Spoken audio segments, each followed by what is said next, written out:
Hello, people. How's it going? It is Monday, the 15th of December. Hope everyone's doing fine. Hope everyone's had a great start of the week. But the questions remain. The questions about Arsenal remain. The attack is struggling. Injuries are not at the moment piling up. It looks like we could be better, but you cannot shake the feeling that they're going to pile up once again very, very soon. I'm not going to lie. Not to mention the fact that with these injuries, with attack struggling to some degree, and blue sharks breathing down to our necks, let's just put it that way. The pressure is growing, it is mounting, and at what point this pressure just bursts, let's just put it that way. Because it could come to a point where it is too much for Super Duper Mick, for the team, for everyone else to handle at the end of the day. So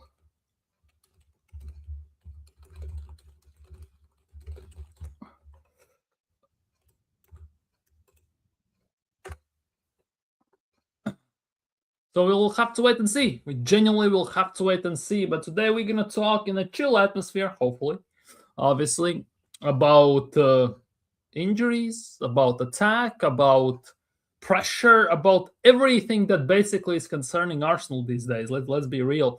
It all starts from the top, it goes down to the middle, and obviously it starts from Kroenkes, it continues with Mikel, and ends with the players. Let's be real. So it will be a very wide topic. Obviously, we're going to maybe circle in on specific points more than anything else, but at the end of the day, we will try to make some sense of it. We'll try to have an open discussion, express our opinions, and, well, let's be real, all that good stuff. Let's just put it that way. Like the stream, people. By the way, if you haven't already, subscribe if you're new. And yeah, don't forget to drop your thoughts in the live chat. Big up AFC always as well. Big up. Arteta sets up like cowards versus Liverpool, plays for a point, loses cowardly versus City, nick a jaw thanks to moments, defends leads. Versus Sunderland and Villa, drops points, mistaken Arteta is the problem. Yeah, could have happened also against Wolves. It should have happened against Wolves. We somehow lucked out that Wolves managed to score 3 goals and still lose the game 2-1. Somehow. I don't know how these miracles sometimes work, but it definitely worked for Arteta this time. And again, it's not going to work long term. It's not going to be sustainable, but yeah, it's not looking great. It's not looking great. Big up Mubarak, big up. Pressure is mounting on Arteta. We start to expect it's same time back. For me, I know the pressure set by Arteta players. Yeah, there's a lot of pressure on the players. There's lots of pressure on Arteta. We are again in this territory period-wise when Arsenal basically, it is make or break time. Technically speaking, it's that December, January, February type time frame where Arsenal either make or break, and they have broken before. They have kind of made it, but still fallen short in the end. So definitely there are some issues. There are some talking points that need to be addressed. Let's just put it that way. Big up Kipto. Big up. Guess White, Saka, Timber, Rice, all the fringe of breakdown. Yeah. White already is injured. He had a hamstring injury. He got it in game against Wolves. So he already is down. He was half injured, but it felt like he hadn't played for it felt like literally a decade. But he played 3 games in a row and has gotten injured. Saka, no idea what's going on there. Whether it's just confidence issue, whether he's still injured or he just is done. Let's just put it that way. Cannot get back to himself. And maybe won't even. Maybe that's the case. And obviously the 2 question marks, the biggest question marks, Timber and Rice. At what point these guys, they could be basically break? Because now with Ben White out, it means that Timber again he will have to play pretty much every single game bell to bell, more or less, unless Mikel Arteta actually grows a pair and starts to play Nichols or someone like that. So it's not looking great in that regard. Rice as well. Rice feels like he already is half injured at the moment. The set-piece delivery is not there. He looks hella winded. He barely can stand after the games, after running for the full 90s. He gets to play games where he should not be played at all. He doesn't get enough rest, let's be real. And yeah, it's not looking great. Definitely, it's not looking great. And even though with these players coming back, there are also other players, with these players being here, there are also players that are coming back. And how is that going to influence? Arteta pretty much admitted that he played Saliba half injured against Wolves, so he was rushed back. He didn't want to see Norgard there. So we'll see how that's going to develop for Arsenal. Because playing players have injured, obviously you put them under massive risks, and yeah, those risks, are they worth it? I don't think so. Definitely don't think so. Putting certain players under these type of risks for 1-2 games, especially against teams like Wolves, where you should not need this type of a player to play, and you could do easily well with Norgard and players like that. It is questionable, to say the least. It is questionable. Play Sam and play somebody else. Just play them. Because there wasn't much job to do for them anyways at the end of the day. And the squad rotation in general, it's one of the biggest issues with Mikel Arteta. Whether he has had the best squad, as people want to say, whether he has not, the rotation more or less is the same. Same players get rotated whether we have the players or don't, and that is the biggest thing here. Because Arteta have his undroppables, he has his favorites who do not get dropped, and at the end of the day, that's what it is. That's what it is. They stay on for full 90s. As soon as they come back from injuries, they instantly play, disregarding anyone else who has played there. So definitely there are some question marks that need to be answered. We should sell Kai Havertz, Martin Odegaard. I'm thinking also Saka, but hey, yeah, Saka, that's a tough one for many people to talk about. Because Saka, there is obviously, for many people, there is that emotional connection with Bukayo Saka in those terms. If we speak about him, because he's a hell end, he has carried this team on his shoulders for the longest time. At the moment, he is kind of paying the ultimate price for it with the injuries, with big long-term injuries, with the issues he has had. He has, for lack of a better word, gotten. So, yeah, Saka is a big question mark as well, especially with the performances he's putting out that are like 95% of the time nowhere near up to par, which we, compared to performances we should be getting from Bukayo Saka or are expecting from him, to be honest. And it's a very, very rough situation at the moment, because the players that were very durable almost never got injured, didn't get injured at all. To some degree for Arsenal are getting injured right now, or have gotten injured. And now the questions now are with Declan Rice. Questions are with even more with Bukayo Saka, because the more injured you get, the more subject you are to more injuries, the more fragile you'll become. And it's definitely not looking great. It's definitely not looking great. But get Arsenal a new manager. Yeah, that's definitely not happening, at least for now. Unfortunately, that is definitely not happening. But Hand of Arsenal apparently has tweeted some good news if you are an Arsenal fan and you like Kai Havertz. Serious talk. Apparently, Kai Havertz is targeting the remaining December fixtures as a possible return. So basically, it's Everton, it's Palace, it's what's its face? It's Villa, it's all these teams. He is targeting getting back to all of those games, or at least for one of those games at some point. The German international reintegration will be managed obviously carefully, step by step, because Arteta doesn't want to get his golden boy injured. Because, well, let's be real, it's pretty much more proven that Arsenal in the attack are doing much better with Havertz or Jesus or Merino, even to some degree. Let's be real, or Merino to some degree. It's not working with Gyökeres, unfortunately, and that is also another topic that definitely is a very, very, very dark one. Let's just put it that way, given how much money we have spent on him, given the instance what happened during the summer with his signing, and how much Arsenal fan base, big part of Arsenal fan base, were screaming that if we sign a proper number 9, we're winning the league. And we have signed a proper number 9, and he's getting none of it. We might as well done with Merino up top for those games. On top of all that, Arteta said give Havertz 55 games, then judge him, right? And people were fine with that. But with Gyökeres, it's not the same case. With Gyökeres, it is not the same case. So double standards as well. Double standards as well happening in this fan base. So definitely not a great thing. Definitely not a great instance to have. But hey, why didn't Wolves get him sacked? Well, I wonder what should have happened for in that game for Arteta to be sacked against Wolves. Maybe you should have lost that game 3-0. Maybe then something could have happened. People like the stream and subscribe. Big up, Ryan. Big up. Havertz will somehow go on a run of form, and Gyökeres won't get a sniff of a game. And that is the biggest thing. Gyökeres will have a purple patch at some point. He will score some few goals. He will look good in some games, back to back, obviously. And people will be in awe, basically, about this, that he is better than Gyökeres. Why did we sign Gyökeres in the first place, and we should have signed somebody else? Because Gyökeres was not scoring. It was only October, and people already were screaming to drop Gyökeres for Havertz, for Jesus, for Merino, for anyone besides him. So if that was already the narrative being pushed since October, like, it says pretty much everything you need to know.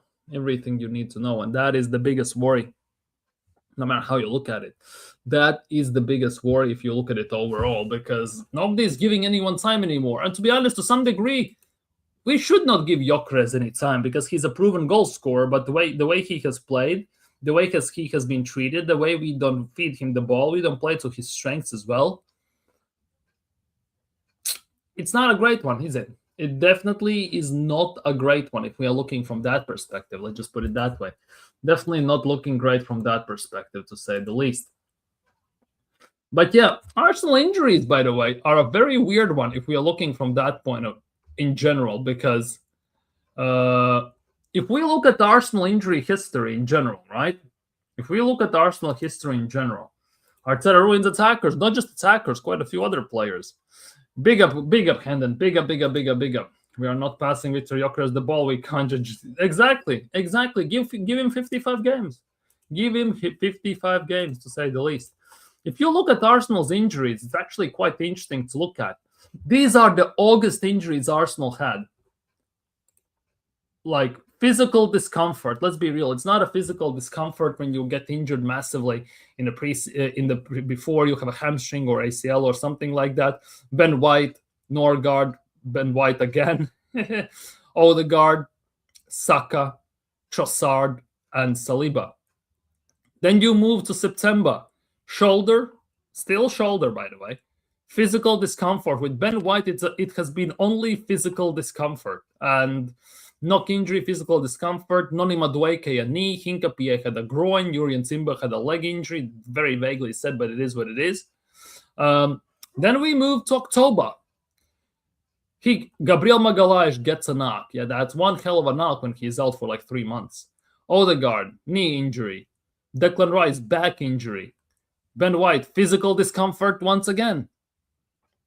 Zubimendi, physical discomfort. Hincapié, physical discomfort. Gabriel Magalhaes again, physical discomfort. Thigh injury. Knock to Saliba. Leg injury to Declan Rice. Knock to Calafiori. Then you go to November. Strain to Gyökeres. That was when he got injured against Burnley, right? Kepa missed apparently some sort of a game due to personal reasons. Go figure what those personal reasons were. Again, physical discomfort. Thigh to Trossard. Another knock for Saliba. Like, it's actually insane. Knock for Timber. Physical discomfort for Declan. Muscle. Again, knock, another muscle. And now we are in current status where Ben White has a hamstring. Dauman has an ankle. Mosquera has an ankle. Gabriel has a muscular injury. And Kai Havertz still has the knee injury. And if you look at overall, for Arsenal injuries, it's mostly muscular or it's some sort of a knee injury at the most of the time. It's never anything else. It's usually more or less the same injuries our players are getting. And that cannot be a coincidence, no matter how people want to turn the tables. It cannot be just a coincidence that we tend to get the same injuries over and over and over again. Different players, yes, but the same type of injuries. That definitely cannot be a coincidence. And let's be real, it is not a coincidence, to say the least. Yeah, Gabriel, please. Arsenal have 8 matches in January. I can't see Arsenal winning any of the 6 Premier League matches in January. Who are we playing in January? If you are this confident, who are we playing in January, right? We need January. Okay, here we go. Arsenal's January schedule, right? Schedule for January from Arsenal. We have Bournemouth away, and that has gone well for Arsenal over the years. Liverpool at home, oh bloody hell, Forest away, United at home, and Leeds away. Hey, it's 1, 2, 3, 4, 5 games.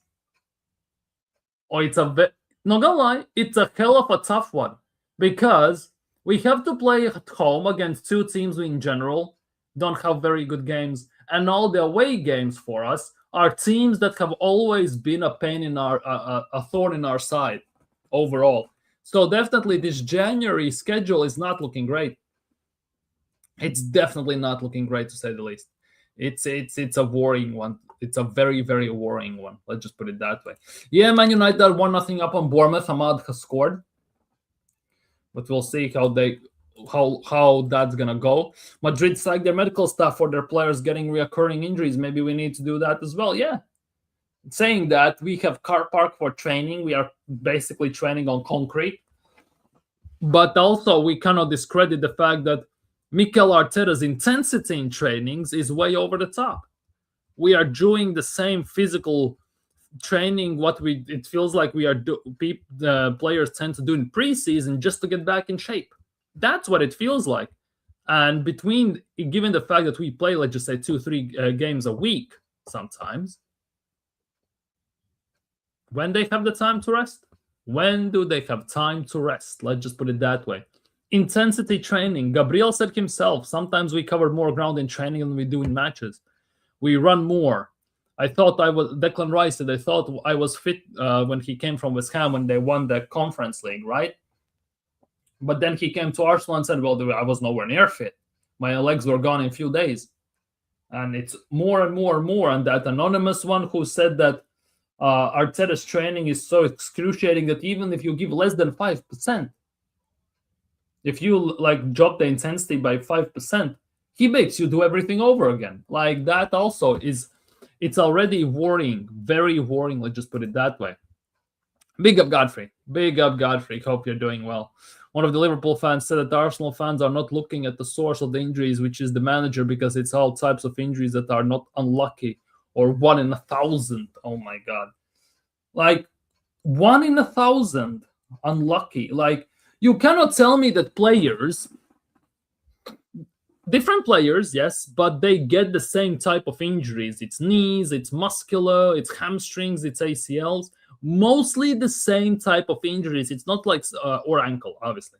It's not like it's like injuries you get out of nowhere or injuries you don't see too often. It's the same injuries. And it's usually to numerous players, and many times they overlap. That cannot be just unlucky, a coincidence, or something like that. There has to be something more to it. Let's be real. There has to be something more to it, to say the least. Because otherwise, it's not looking great, bro. It definitely is not looking great, to say the least. Not looking great. Let's just put it that way. And another thing is that it's always exactly. It's always hamstrings. It's always the same types. As much as they want to list it as a knock, and then that knock basically is like the player is out for about a month, 2 months, and then it's a knee injury and player's out for a few months, or God forbid ACLs and all this stuff. It cannot be a coincidence.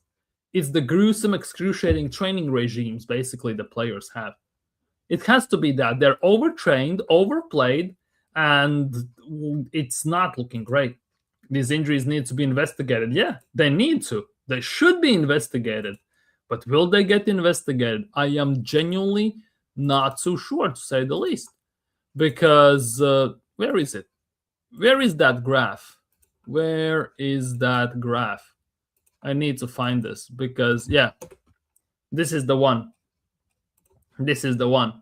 Basically, the graph where numerous Arsenal players talk about Arsenal's training regimes and everything. Like Ben White said that the training is harder than the games. Double sessions, gym work straight after pitch sessions, it's non-stop. Ramsdale said that he has never been as fit as he has been at Arsenal, but he's also never been that tired. The preseasons are brutal. Declan Rice said that He thought he was fit coming from West Ham, but he was nowhere near fit. Gabriel Magalhaes said that we do more running in the training than we do in matches sometimes. The best one is this anonymous senior player. Maybe Zinchenko, maybe Tierney, maybe Raheem Schillings or someone. He'll make you do full sessions again if the intensity drops even 5%. There's no hiding place. Like, that already tells everything you need to know. And then Durian Timber, when speaking on his recap and training, even when he was out injured, he had to be at the training ground at 7 a.m. for gym and analysis. The demands never stop. Obviously, I get that you cannot slack off. It's not an excuse, but to a certain degree, you cannot overexhaust players. You cannot just train one muscle group while you are injured. Like, that's also not going to work. You need to find the balance. And just like on the pitch with the midfield, with the attack, with the system, with the style, where Arteta hasn't found a balance, he also has not found a balance between games and training and managing the players. Massively, the player management is pretty much non-existent, let's be real. Because the players that got subbed off before Arteta had this world-class depth and all that crap, he's still making the same subs, same style of subs, player per player, and it's usually the same ones. Trossard, Martinelli, usually the rotate there. Havertz, Jesus, now Gyökeres. Before that, it was Edin Nketiah. The same get rotated, right? From last season, it was Merino and everything. It's usually the same subs: left back for left back, right back for right back. It's the same ones. It's not like he's doing something extraordinary by subbing off, let's just say, Miles Lewis-Skelling and putting on another attacker. He's taking off one defensive DM and putting two more strikers on. Like, he's not doing that. He's making the same subs, same management, well, lack of management. Let's just put it that way. I replied on a tweet that said Arsenal is going to win the league, and I said, no, we are not. And then someone called me a fake fan, not a real Arsenal fan. Well, that's how they go. That's how I go about things, unfortunately. Havertz did his grade 3 hamstring in Dubai because of Arteta high press drill. Yeah, light weather training, basically, that was. And he did his hamstring, high intensity during training, yeah. Sunny weather, warm weather, enjoy your time, and you do drills, what, I don't know, you do in an army or something like that. Big up LFC. Hope you're doing well today.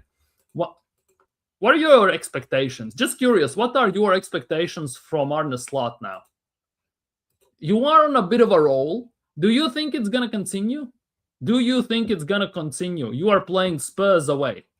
You're playing Spurs away on next weekend. Do you think it's going to continue? No wonder they're dropping like flies. They even repeat the drill if Arteta is not satisfied. Exactly. That's like, there are times where it's good to be pedantic and everything, control freaky a tiny bit. There are times when it's good. But to put it to such an extent, to utilize it to such an extent where basically it puts players' health at risks and it puts players' careers at risks, that is a completely different story, and it's definitely not a good one. Everton have four key players out. That two definitely we should be on paper. Yeah, we should on paper. Yes, on paper definitely. One of their best players is going to AFCON as well in Dye. So many AFCON players are leaving, so should be easier. But you know that Arsenal love to make it hard for themselves and everything. We saw it prime hand at home against Wolves.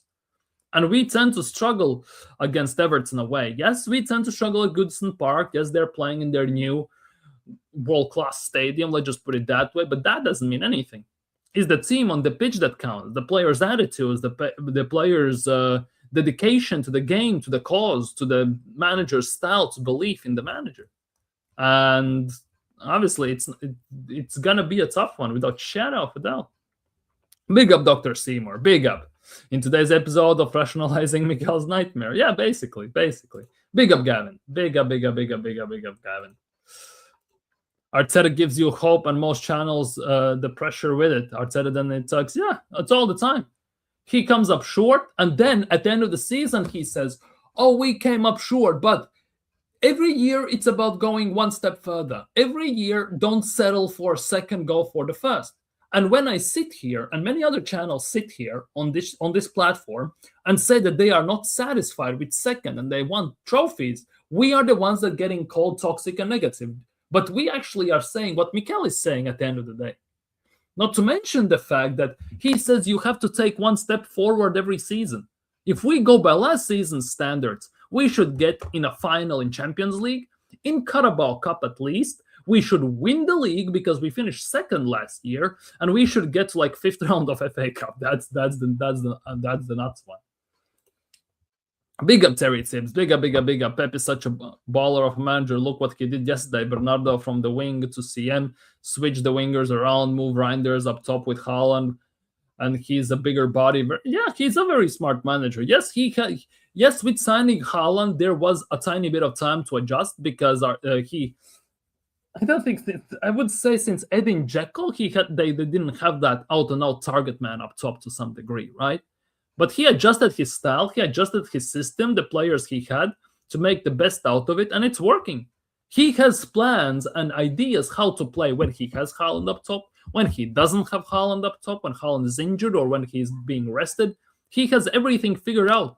With Foden, with Marmoush, with Cherky, with Bernardo Silva, with Reinders, with Nico Gonzalez, with Rodri, Doku, Savio. He has everything figured out. He knows he has about 6-7 plans for every game. Let's be real. Super Duper Mick could never do that. Oh, no chance in hell. 6 years and still nothing has changed. Maybe the squad players may not need the pressure everywhere they go every day, not being cruel, but these players haven't won things before. Yeah, individually, some of them have. As a unit, they have won genuinely nothing. Let's be real. They have won 3 second-place prizes. That's what they won. That's what they have won. And beat the Madrid trophy. That's all they have won as a collective unit at the end of the day. They should not need the pressure, but there is pressure. Because the better you perform, I'm not talking about individual games. I'm talking about end results of the season when you get to semifinals, when you are genuinely 2 points off Man City and stuff like that.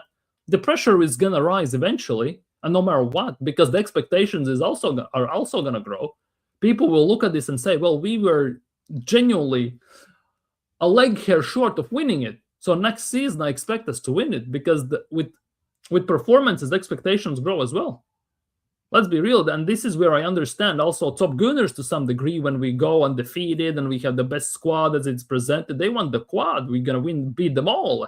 I get it from that point of view. But to go to boast around about that when things are not going your way, when you're barely scraping the bottom of the barrel in certain matches and somehow stinking out wins, or the manager cowardly loses to Liverpool, draws against City, or loses to Aston Villa, draws against Sunderland, nearly loses it or draws it against Wolves. Like, it's not going to work out, is it? It's not going to work out long term. Just as you, in the beginning of the season, like the first 5 games of the season, you won in 80 plus minutes, 80 till 90th. In that time frame, or 95th, depending on the other time, you won those games. People said it's not sustainable long term, and it obviously isn't. Same with Arsenal. I said it, and many Arsenal fans said on this platform that set pieces are not going to be long-term answer for us to scoring goals unless we figured out how to score from open play. We have figured out how to score from open play to a degree, but at the end of the day, the set piece goals, they have gone missing. As soon as Gabriel went out, they disappeared like Houdini. Like literally, and it's actually it's worrying to some degree. And I was talking about this for the longest time, that as soon as Gabriel goes out, defensively, we are not going to be as stable. And the set pieces are going to disappear because he is the focal point of those set pieces. He gets at the end of the Declan Rice's cross. He is the man who actually gets the finishing touch from a set piece. Or he lays off the ball in a different scenario. And people said, you're just being toxic and you're just moaning for the sake of moaning. How many set piece goals we have scored since Gabriel is out? How many convincing set-piece deliveries we have had since Gabriel is out? Let's be real. Don't be satisfied with second, his words, but we still get the hate. Exactly. In my day, no one remembers second. Today, it's progress. Yeah, exactly. Exactly. I remember back in the day finishing second in the league. It was pain. It was a disaster to some degree. It was genuine pain, disappointment, embarrassment also to some degree. These days, finishing second, it is progress. It's like it's like Christmas present, and it gets celebrated like New Year's, fireworks going all crazy, everyone's drinking champagne and singing show tunes. Watch us get battered by this Bournemouth team again. And to be honest, wouldn't be surprised. Genuinely would not be surprised. If we wanted number 9 who was technical, why didn't we get Waldemar Alvarez? Yeah. Also big questions. If Arteta wants this number 9 to be wants to be technical with good passing and also have a finishing touch, why didn't he get Julian Alvarez, for example? Why didn't he get somebody like that? Why didn't he get even to some degree Lautaro Martinez? Why didn't he go for Osimhen? Why did he have to get Sesko first? First things first, why did he want Sesko for 2 years? And if we get Gyökeres, right, with the Gyökeres signing, for me, that was hope that maybe Mikel Arteta would end his stubborn ways and change his style and system to cater to Gyökeres to give us an extra advantage. But no, he hasn't done that. We still play Gyökeres as if it's Jesus and Havertz with link-up play, with somewhat good passing and everything. And he obviously doesn't have that. Yep, big up Kwaja, big up Kwaja. Hope you're doing well today, guy. United shouldn't worry you. They only win for the sake of winning. They are meant to be. They're going to finish, let's just say, 7th or 8th, most likely this season, something like that. I'm worried about City. I'm not worried per se about Aston Villa at the moment because it's not the case. I don't think they have it personally. Even though Emery is a very good coach, he's miles better than Mikel Arteta. But Emery strikes me more as a cup coach more than anything, right? I think in the league he can finish in top 4, but he's not going to win the league, in my opinion. Man City, though, that's a whole different story. Let's be real. They have people who have been there, who have done that as managers, as players, as a unit, and everything. They have the mentality and proper ambition. Yeah, people, smash the likes and subscribe if you haven't already. So, like so far, keep smashing them. Exactly, people. Keep smashing them. Big up, Eros. Mikel music in the building. Big up. Bournemouth in a bit of a free fall, down to 15th in the Prem if they lose tonight. Yeah, but that means nothing at the end of the day, is it? Arsenal are one of those teams where it doesn't matter in which place you are in the league. Genuinely does not matter. You can be first, you can be the last. With Arsenal, somehow it does not matter. We still perform the same way most of the time. And the biggest thing is, if we kind of go bar Spurs and bar Man United, our great record against top 6 is not that great this season, is it? Yes, we drew 3 games and we lost 1, right? 2 wins, 3 draws, 1 loss. 6 games, 2 wins. And now, if we are not maintaining the level as we had before against the Big 6, which we had years before, and we are looking at the same record, more or less, we had against the other sides, no chance we're going to win the league. Right now, I'd rather have Amorim as the manager than Mikel. Bro, that's a different level. Man, you'll have 3 players away on AFCON duties soon, hoping that... That's the thing. With Man United, I think they are in a big trouble. Because their whole right side is going to AFCON. Pretty much Mbuemo, Diallo, and Mazraoui. Whole right side pretty much is going to the AFCON. That right side, for them, it's going to be genuinely hell, to say the least. Big up, Marlon. Big up. 12 likes, people. Big up. Keep liking and subscribing. Let the community grow together. Tomorrow is Cardiff City against Chelsea. Yeah, quarterfinals of the Carabao Cup. On Wednesday, it's City versus Brentford, isn't it? It's City versus Brentford on Wednesday. I think it's City versus Brentford, yeah. And Newcastle versus Fulham. So, gonna be interesting to see which teams advance through. It will be very interesting to see which teams advance through. No, only the deluded part fan base celebrates second. Well, there are lots of those, though, isn't it? Arteta's definition of death is rinsing one player until they can't play, then getting the next player up to do. You know how insane this is. Exactly. He rinses that player until the first player comes back, and then he drops the second player like he's nothing to him. Gyökeres was the first good signing for attack in 6 years. I can see that argument, definitely. On paper, yes. In reality, no, unfortunately. And Rice doesn't get a rest. Yeah, he will get that injury. City will reel Arsenal in. They steamroll teams. Arteta is a slow death. Yeah, that's the thing. If you want to finish somebody off, do it quickly, so there's less pain. But with Mikel Arteta, it's the slow, methodical annihilation, like the massive torture, basically. They will. They don't have the longevity, I think. I'm good. Hope you're doing well here, Ross, as well. Emery doesn't need show ponies to get where he needs to be. Yeah, he needs the workers. He needs the players that work for him. And he had that at Sevilla. He had that at Villarreal. Kind of had that at the PSG, and he definitely has that at Aston Villa as well. City have hunger and the mentality, yeah, from top to bottom, from starting from the ownership, finishing with the furthest reserve. Exactly. Buemo Ahmad as well, yeah, Mazraoui, yeah, exactly. The whole right side is disappearing to the AFCON, so they might fall, yeah. Cherki has 6 assists. He was out for 2 months and still has more assists than Lovechild. Yes, dude, Cherki has 6 assists, right? Arsenal assist leaders in Premier League. It's not that great, is it? I think Arsenal's assist leaders in Premier League currently, Declan Rice has 3. Basically, these are Arsenal top goal scorers and top assisters this season.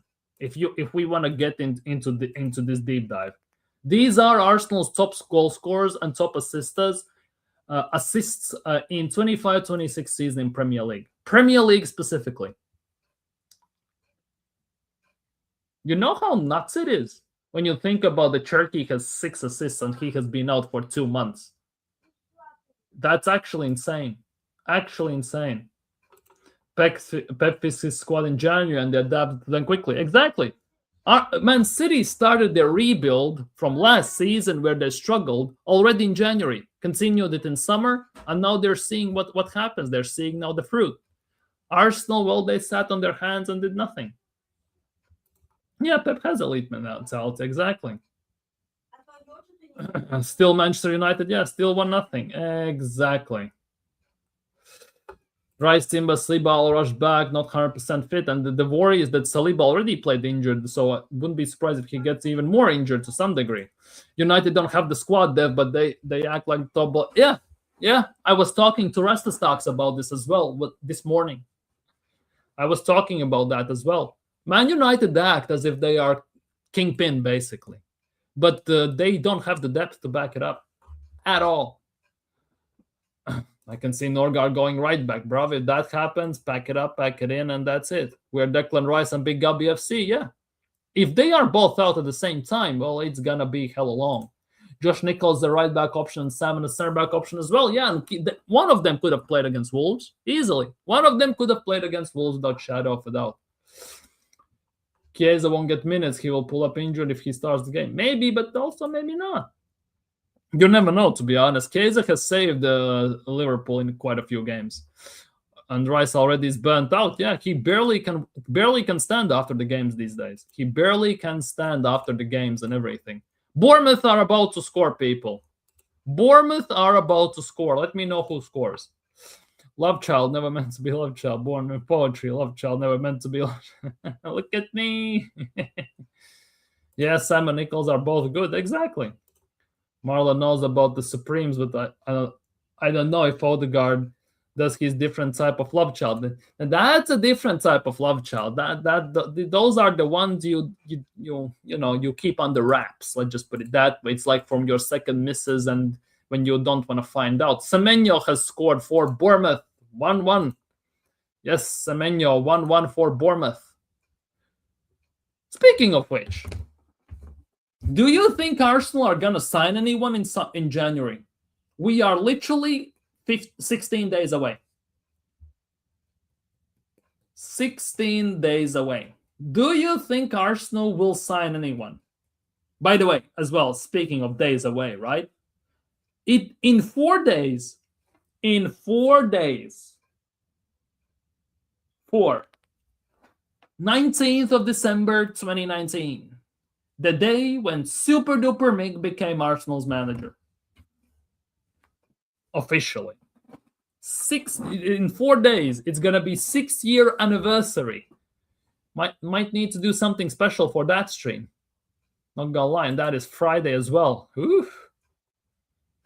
What do you mean? If Manchester City beat West Ham United and we draw to Everton, we are level on points with Manchester City, and Manchester City will have better goal difference, so they're gonna be on top one day. Semenyo, yeah. You don't think Arsenal are gonna sign anyone in January? One or two.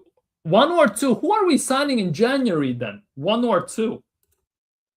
He's the type of love child that gets extreme love and never gets punished. He's overprotected. Oh, why sign anyone in January? Waste of money as well as... Yeah, that is the case. Unless we sign a player that basically is for the next manager. Let's just say Andrea Berta is already talking with the next manager at the end of for the end of the season. Josh Kroenke and Stan Kroenke have already accepted it, right? That he's going to be the next manager, and Mikel Arteta just doesn't know anything about it potentially, right? And Arsenal are just keeping it under the wraps. And we sign a player for the next manager. I'm all for that. But if it's specifically for Mikel, I don't want this manager getting any more money. Actually, you know what? Since Berta has been here, there's a good possibility we will. Yeah, and that is the thing. With Andrea Berta, I trust in Andrea Berta to make the right signing. I don't trust Mikel Arteta to utilize that signing properly, though. And that is one of the biggest things. To some degree, at times, it doesn't matter what type of players you have. It's how you use them. And it's very evident that with Mikel Arteta, it's not his strong suit. There goes the story, yeah. So this is a story all about how 6 years ago Arteta came about. We need we need more than that. We need a left wing, we need a CM, we need a left back, we need quite a few. Signing new players, like putting new tires on a car when the engine is still broken. Yeah. Ford. Hey, don't this Ford Escort. Ford Escort is actually a decent car depending on which year it's been made. I was thinking more of a Kamaz or something like that. They should sell players. Yeah, they won't. Semenyo blows hot and cold. Yeah, with Semenyo, for me, that is a thing, because Semenyo was super hot in the beginning of the season. Then he disappeared, and now he's back. That, for me, is a big thing. He somehow, at times, feels he's very hot and cold, and you never know how big of an influence that it's going to make. You never know how big of an influence it's going to make for Semenyo to move to such a big club, because there are players who can be the best in the world at their small club, right? But as soon as they take that one step to a big club, the shirt is just too heavy for them. On the other side, Semenyo has very good injury history. Hasn't been injured. Let's be real, pretty much at all for the last 3 years. A Gooner, Robinson, or Stupinian, Yildiz. Yeah. When Arteta gets sacked, a lot of fans will leave the club. Oh, yo, the YouTube scene and Twitter, it's gonna be a wild thing. Wild thing. Can you hear my heart sing? And all this stuff. It's gonna be a wild one. The streams, the videos, and everything, it's gonna be a nuts one. How we still have Lokonga is unbelievable. I have no idea how he's still here, to be honest. A Buick Joe. Nissan Juke. That is one of the cars I hate the most. Of the recent cars, in general, let's just say in the last 10 years, the cars that have been released for the people, let's just put it that way, Nissan Juke is one of those I hate with passion. It genuinely looks like a I don't know, deformed fish or something. Kind of get physically sick when I look at it. No offense if you drive it, that's your choice, but hey. To be fair, Ford Escorts, yeah, Ford Escorts used to be great. RS Turbo, that's a nice one. RS Turbo, that's a nice one. They aren't They don't give a f about Arsenal. Just yeah, you'll probably need Anderson or Sangare. Anderson can do those defensive splitting passes. That's the thing. We need someone like that, but we are not gonna get anyone like that. We used to be linked with Sangare at a few years back, by the way. We used to be. We don't. Technically speaking, Zubimendi is the one that should be making those split passes, what Partey used to make. But Zubimendi cannot do that. He can only pass sideways and backwards. Number one on my Christmas list. Yeah, Arteta getting sacked. Sadly, they won't. They'll moan a few days and they accept the next man. They won't accept the next manager. They will have such a short fuse for the next manager. It's gonna be like Emery after Wenger. Genuinely, it's gonna be like Emery after Wenger. There's a big possibility of that. As soon as something goes sour, bin him. It's gonna be like that. And actually, there is a possibility that actually person like me, I'm gonna back that manager because there's a possibility because that manager is gonna be actually a proven winner, right? And then I'm gonna be the toxic and negative because I want the worst for the club for having patience and actually proven manager, but I didn't have 6-year patience for unproven kindergarten graduate. And they used to make them all male black in those days, but here in the States, people ran them escorts to the ground. 200 million Inzaghi, what would you want? Who would you get? 200 million Inzaghi. Inzaghi will want to play 3 at the back, most likely, right? So we have the facilities to play 3 at the back to a very high degree. Very high degree. We need maybe 2 signings for that 4 or 5 at the back, and we are golden at the end of the day. And I think it could actually work. We don't need much, especially with the sales. Inzaghi would cover everything. The manager won't let those players make those kind of defensive splitting passes. They'll have to adapt, play horseshoe. Yeah, safe passes. Even in games like against Wolves and teams like that, you can see that there are options to make split passes, split the defense and everything. And the players just turn around and pass it backwards. Arteta sexuals will have zero room to talk about anything after putting us through the last 6 years. So, yeah, that should be the case, but 100% they're gonna be louder than ever before. That is the ironic part of all of this, because the roles kind of will be reversed. You guys don't trust Arteta? To be honest, he's a genius. To be fair, Arteta is a genius. He figured out how, with having pretty much no shots at target and letting the other team punch out themselves, we can win a game. Arteta is a mastermind. He's an architect. He's a visionary. He has ESP. He can see the future. He's Dr. What and Dr. Who. Arteta is the man, the myth, the business. He is the one. 17 likes. Big up to you all, people. Big up to you all. If we can push it up to 20, I would be super happy. And Man United have scored. Casemiro has made it 2-1. 2-1 Man United. Casemiro has scored. Ain't nobody trust Arteta. Even Gyökeres has low numbers compared to someone like our striker Ekitike, yeah. Gyökeres has what? 4 goals. Put it this way. Gyökeres has 4 goals. Man like own goal. You know the player own goal, right? He has 2 goals for Arsenal. In one game he halved already Gyökeres' tally. A genius, exactly. Exactly. CT.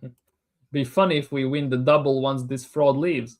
Oh, trust me, it will be funny, but you can bet your sweet ass that the top Gooners will be out with pitchforks saying, you see, Arteta is a genius. He built that. He built this super squad that actually made the other manager win the double. He did that. He did that. They will be like that. But when Mikel Arteta wins a cup with Emery's and Wenger's team, nobody gives Emery and Wenger credit for that. Arteta is a genius. He never had a coaching job. He's a genius because he won the FA Cup. What visionary, bro? Can't even... Bro, if you cannot grasp concept of sarcasm, don't be here. Genuinely. Casemiro was supposed to surplus the requirements. Casemiro is actually kind of found his ground at Manchester United in the recent times. He actually has been very decent, ironically enough, more often than not. Big up, Richard. Big up. Let them go and support Arteta somewhere else. Yeah, let them. Peace out. Peace out. Love child out. Everyone out. Love child out. Love child out. Yeah, basically. Havertz out and all these, man. What happened to Pep and Arteta? They were best friends. I thought, tell me if I'm wrong. They are. They still are. Arteta sometimes says this in interviews that he talks to Peps in the evenings. Something like that. They tend to message or talk on phone sometimes after a tough day or some crap like that.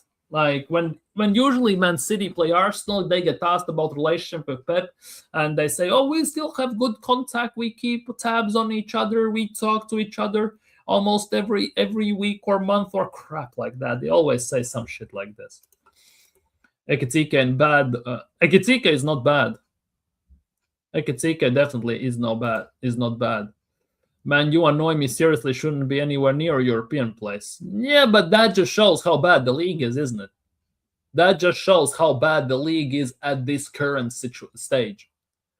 If team like Man United, who finished last year 17th, right, can't do are now in Europe, when teams like Liverpool, even Spurs to some degree, which sounds very ironic because Man United are better than Spurs, used to be at least, are above them.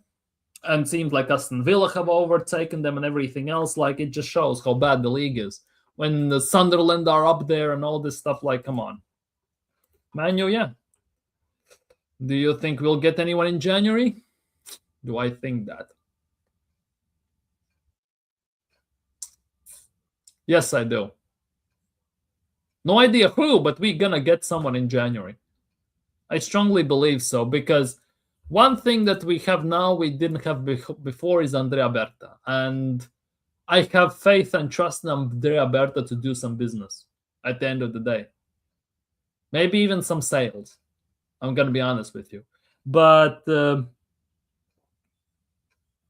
there's a big chance that if Andrea Berta does some business, Mikel Arteta won't be happy about it, because there's a possibility he's not going to get a player Arteta wants. Because somehow the players that get most mistreated the most in Arsenal are the Andrea Berta signings in Gyökeres and Eze, and of course the youngsters who save his job but then get treated like trash. My FPL midfield this week, bar Merino, is decent. Let me check this quickly. I'm not going to share it, but I just want to check something. Points. Yeah.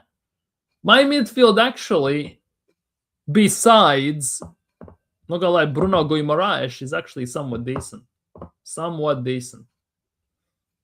Neto got me points. Foden got me points. Bruno Fernandes is getting me points. So I cannot complain. If we win a trophy, which trophy you think? Finishing second? We beat Bayern Munich, so that could be another trophy. We can get the quad of finishing second 4 years in a row. That's a good trophy to have. Best haircut award, the cutest dog award, something like that. Do you think Madueke is good enough to start over Saka?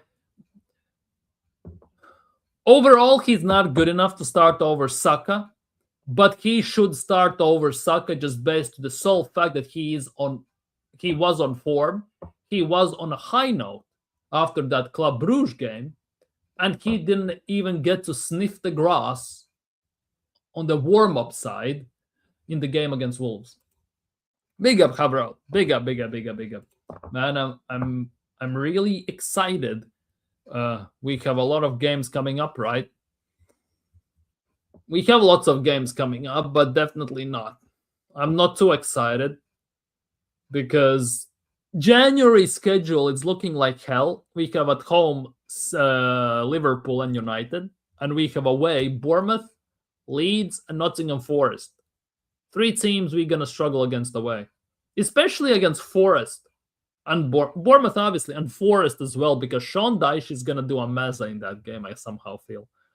And I think that game is also before we play Inter Milan, I think, something like that. I wish I put Mukiele in my starting 11 instead of Merino. Well, you live and you learn. That's the number one reason why Arteta needs to get booted. He does not have the club's interest at heart. It feels as much. It looks that way. Let's just put it like that. It looks that way. He doesn't care to try. Yeah, I think he will challenge Saka for the position. He should. He should start a few games in Premier League on the right and see what happens. Because Madueke was actually in a somewhat decent form. On top of that, give Saka a rest. Huh? A wild idea. Give Saka a rest. Big up DG2. Big up DG2. I would like to see Trossard, Gyökeres, Vanjeri front three. Would be very interesting to see. Trossard, Gyökeres, Vanjeri, even Trossard, Gyökeres, Madueke. Would love to see that. Would absolutely love to see what happens then. Or Trossard, Gyökeres, Max Dauman, and Vanjeri in the 10. I would love to see some of those midfield, some of those attacking fours and everything. Would love to see something like that. Something unique, something fresh, something we haven't had, a breath of fresh air. Some dynamism, some forward thinking, some unorthodox passing and movement, some skills and everything. So damn predictable and so easy to lock down. Yeah, Arteta needs to F off. Well, true. Luis Enrique, Ancelotti, Inzaghi, we need a proven manager. Yeah, Ancelotti is in Brazil, so not sure we can get him right now. Enrique from PSG, it would be hell of a job to get him out of. Then again, Arteta gets paid almost double what Luis Enrique is getting paid, so go figure. And Inzaghi, yeah, he's getting 22 million at Al Hilal, so yeah.